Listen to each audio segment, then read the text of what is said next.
So if I come to you right now, let's go back. You're a mortgage broker in Long Island. I meet you in a diner, which is you call your office. The Imperial Diner in Freeport. Yeah, absolutely phenomenal. Yeah, you go. We got to make it real. Yeah. So it's the Imperial Diner in Freeport on Merrick Road. Yeah, you say meet me at the office, and I hear you hang up. We'll spill hot coffee on you by mistake and look at you and go. Yeah. And when you tell me to meet you at your office, I hear the clang of a payphone when you hang up. Yeah. And so I meet you at your office. I come in. I say, hey, how you doing? Nice to meet you, Mr. Dillion. Me and my wife just got married. I'm a comedian. I saved up about $80K. She wants to live. We're having a baby. She wants to live on the island. Mr. Pop, I'm very glad. Can I get a loan? Not only can you get a loan, but let me tell you something. Yeah. How much of that $80K are you prepared to spend on the property? I don't know, Mr. Dillion.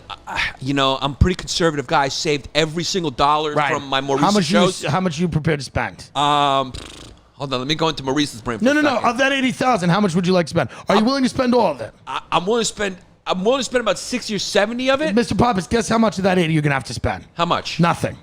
What? Nothing. You're not gonna spend anything because let me explain something to you. Sit down.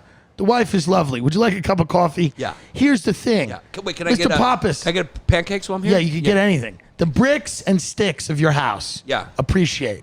The frame, the land. They appreciate value. You know what your money does in your house for you, Mr. Pappas? It does absolutely nothing. You know what the wealthiest people do with real estate, Mr. Pappas? A lot of them finance it. Why? Because your mortgage is your only tax write-off. It is the only write-off. It is your only fucking weapon against the federal government. The larger the loan you take, the better it is for you financially. And you take that $80,000, and I'm not wrong, by the way, and you put, well, I'm a little, and you put it in tax-exempt securities like Roth IRAs. Mr. Pappas, you maximize the amount of tax-exempt retirement accounts that you put your money in with that $80,000. You make it work for you. You do not sink it into a house. Yes or yes? So the reality is this. We're taking the biggest loan possible. That, Mr. Pappas, will set you free. Now sign this piece of paper for Christ. And at that point, you and your wife are crying. Yeah. And then we sign papers, then you go die. But how do you get the loan from the bank?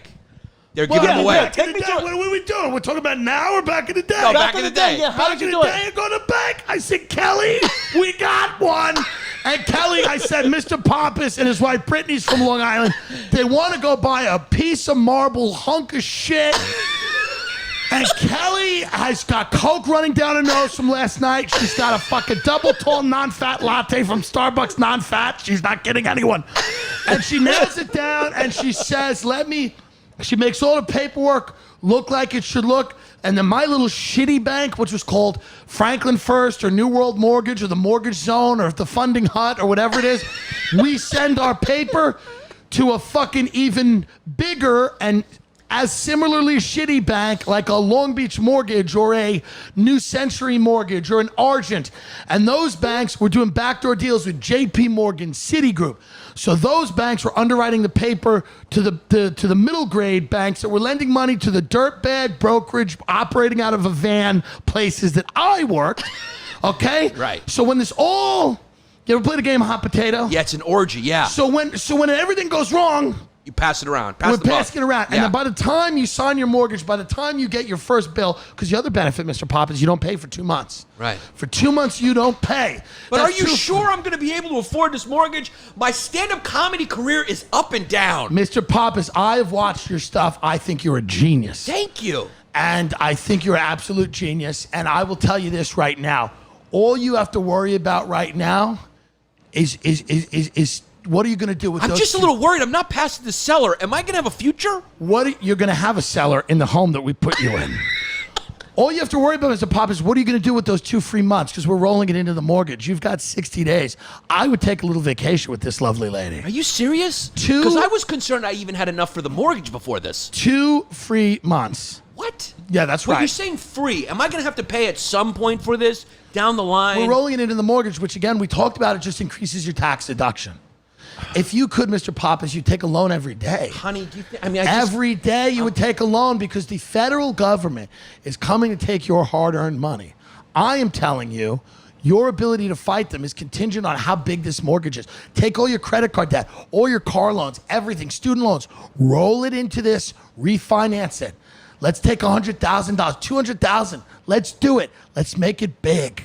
And let's do it once and do it right. That's a great line. That's a line one of our guys had. Let's do it once and do it right. And then he'd call them back 8 months later, and they'd go, you said we were going to do it once and do it right. He goes, let's do it twice and do it better. But that's what we need. That's the only way the economy's get. Like, you guys can laugh at that. That's the only way the economy is going to get on a bubble. On a retards you need criminals back. Have to sell things to other retards. But everything you explained, none of that is criminal at all. It's just I wouldn't go so far as to say that. Yeah, but none of it was criminal. I didn't really do the criminal shit. The criminal shit was really, and it was just 'cause I'm a pussy. It's not because of morality. The criminal shit really was, well, we did a little criminal stuff. The lying. The people that would go, my cousin owns a car dealership on Northern Boulevard, who's going to say that I've worked there for the last 6 years and made $80,000 a year. And they look the other way and go, let's approve them for the mortgage. But by the way, that's kind of soft fraud because the bank was not, it wasn't fake documents. It was literally they were accepting